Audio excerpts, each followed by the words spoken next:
If you enjoyed this heartwarming story, let us know in the comments. Where in the world are you watching from? We love hearing from viewers all around the globe. Your support means everything to us. Don't forget to like the video, subscribe to the channel, and turn on the notification bell so you won't miss tomorrow's special story, one that just might surprise you. See you then. It was a scorching afternoon in a small Midwestern town, and the local DMV office was packed wall to wall. The old air conditioning unit buzzed weakly from the ceiling, barely managing to push out a trickle of cool air. People stood in line, sweating through their shirts, fanning themselves with folders and newspapers. Crying children clung to their mothers. Tired seniors leaned against the walls, and impatient drivers tapped their feet, glancing up at the flickering LED number board. Among the sea of frustration stood a tall man with broad shoulders and weathered features.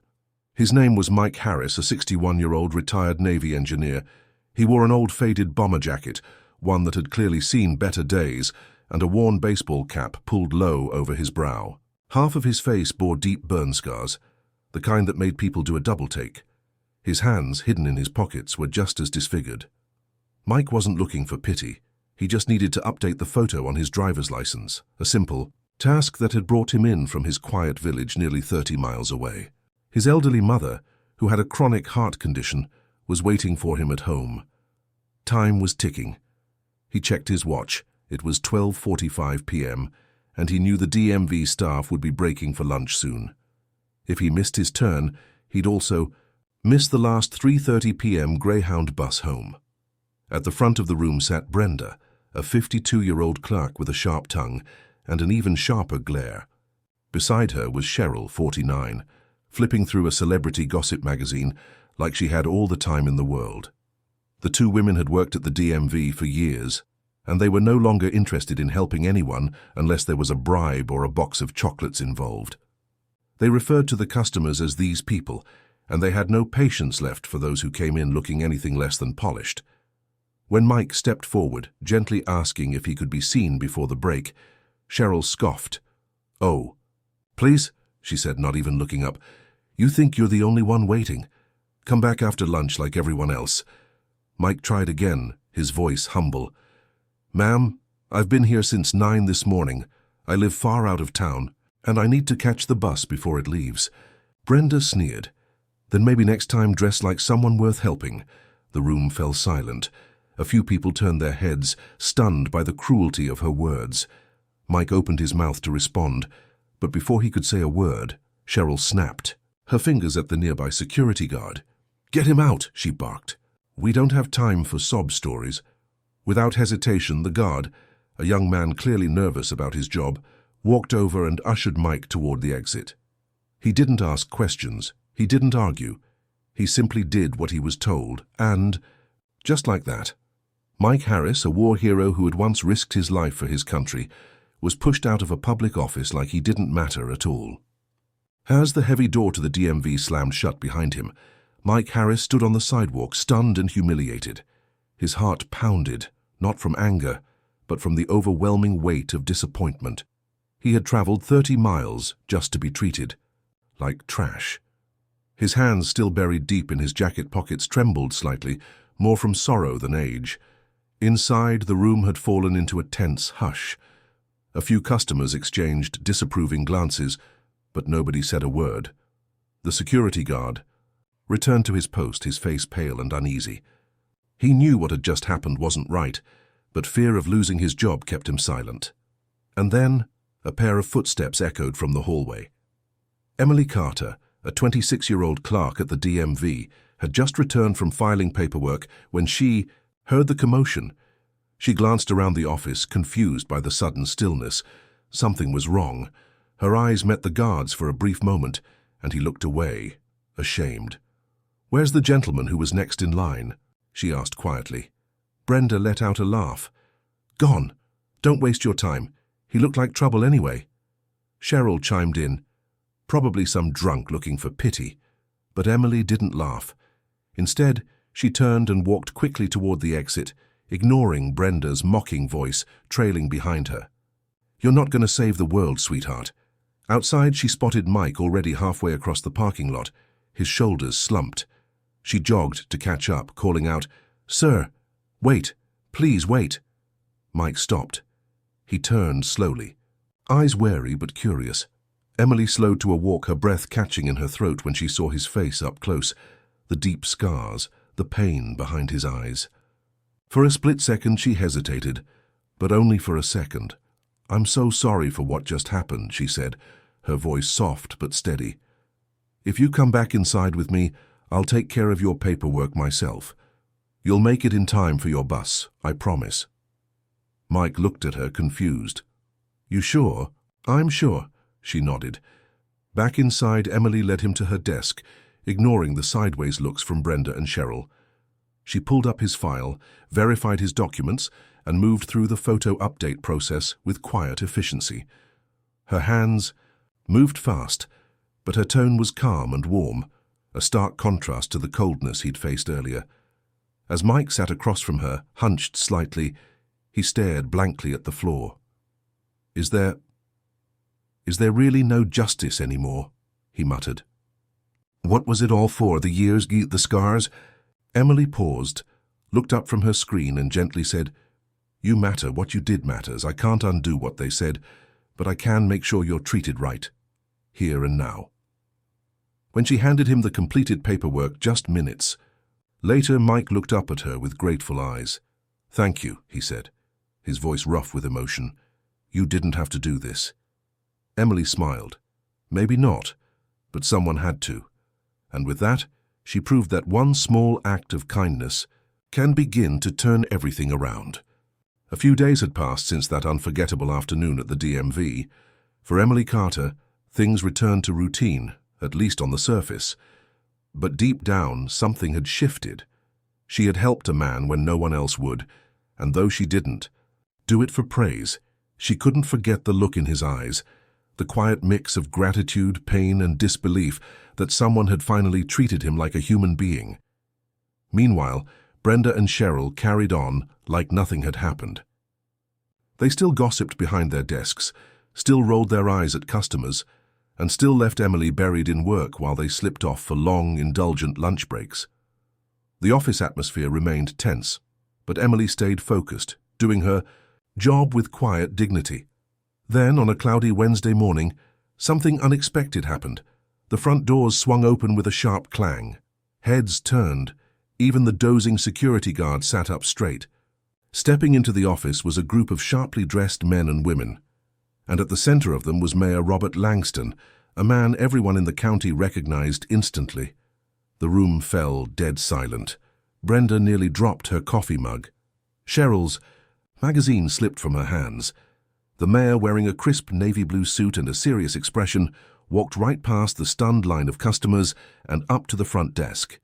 "Where is your supervisor?" he demanded.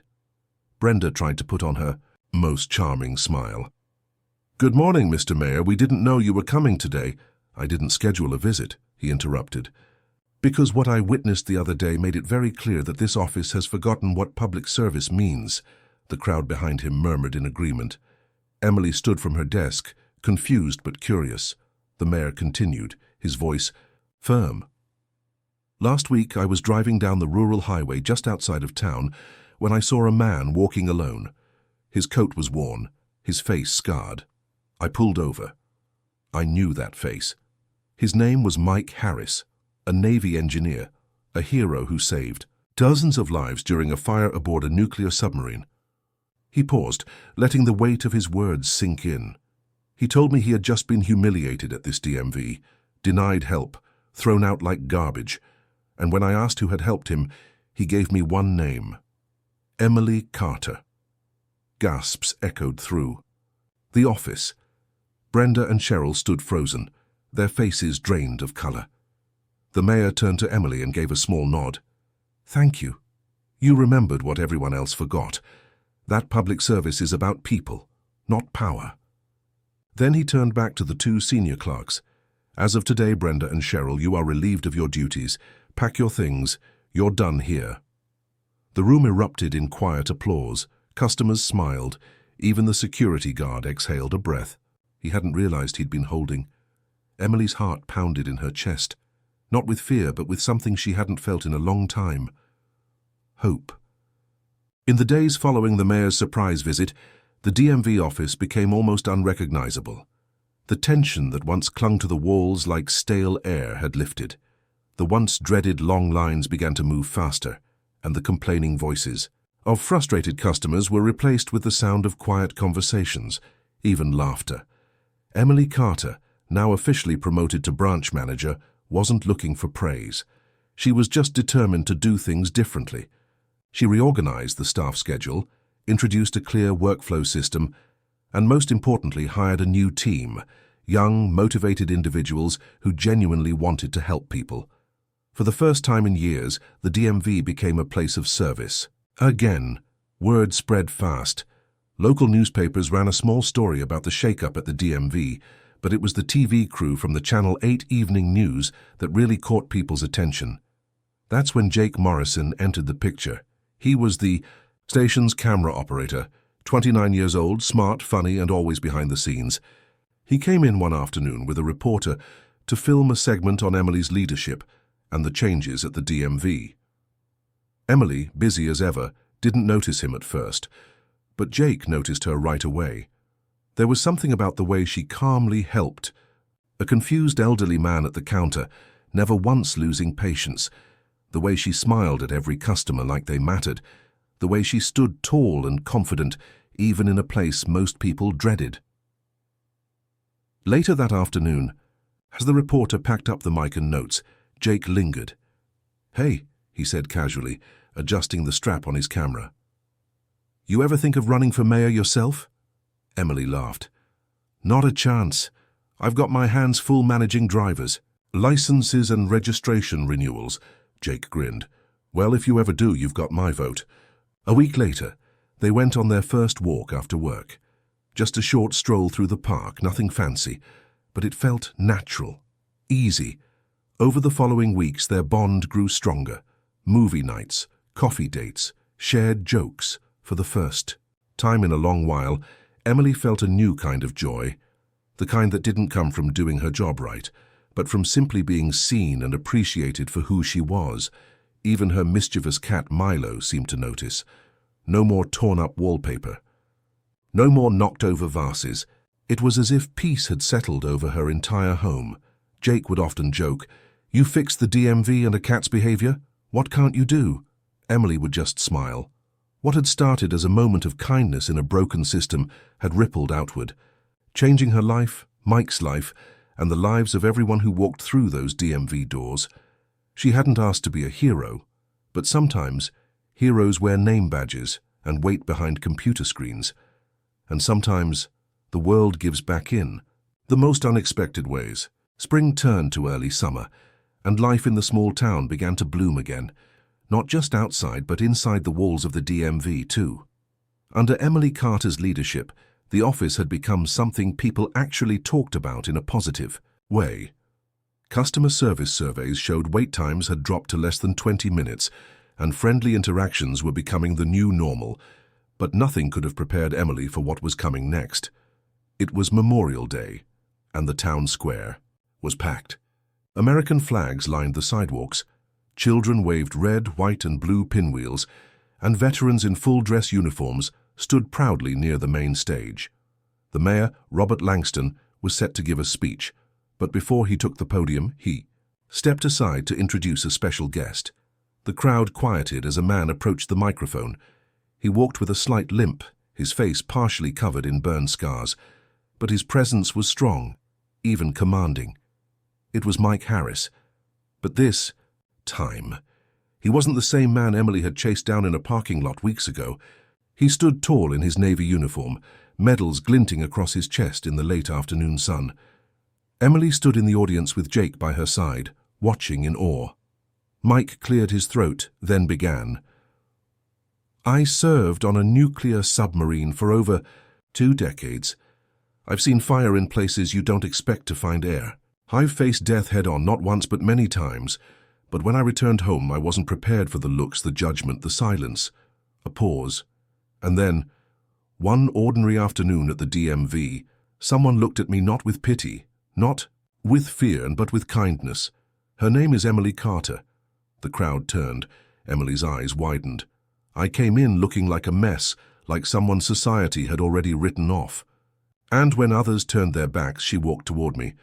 That moment reminded me what this country is supposed to be about. Not medals, not uniforms, but decency and heart. He looked directly at her. Emily, would you please come up? Here? Jake gave her a nudge, whispering, Go! Emily, cheeks flushed and hands trembling just a bit, made her way through the crowd and climbed the stage steps. Mike handed her a bouquet of bright red roses and smiled. The crowd erupted in applause. Later that night, the local news aired a segment on the event. Jake had captured it all, every second. As they watched together on the couch, Milo curled up between them. Jake turned and said with a grin, Look at you, a full-on movie star. Emily laughed. Oh, please, I still wear DMV polos and fight with printers all day. He pulled her close. Doesn't matter, in real life you're even more beautiful. And just like that, the girl who once stood alone behind a counter was now seen, celebrated and loved for everything she was. We hope this story touched your heart the way it touched ours. It's a reminder that even the smallest acts of kindness can ripple outward and change lives in powerful ways. But now we want to hear from you. Have you ever witnessed or experienced a moment where someone stood up and did the right thing, even when it wasn't easy? Maybe a stranger helped you in a time of need. Maybe you were that person who stepped in when no one else would. We'd love for you to share your thoughts or your own story in the comments below. Your experience might inspire someone else who's watching and going through a tough time right now. And hey, where are you watching from? Drop your city, state, or country in the comments. We're always amazed to see just how far these stories travel and how connected we all are through compassion and hope. If you enjoyed today's video, don't forget to like, subscribe, and tap the notification bell so you won't miss tomorrow's special story. It might just be the message someone out there needs to hear. Thanks for watching. We'll see you in the next one.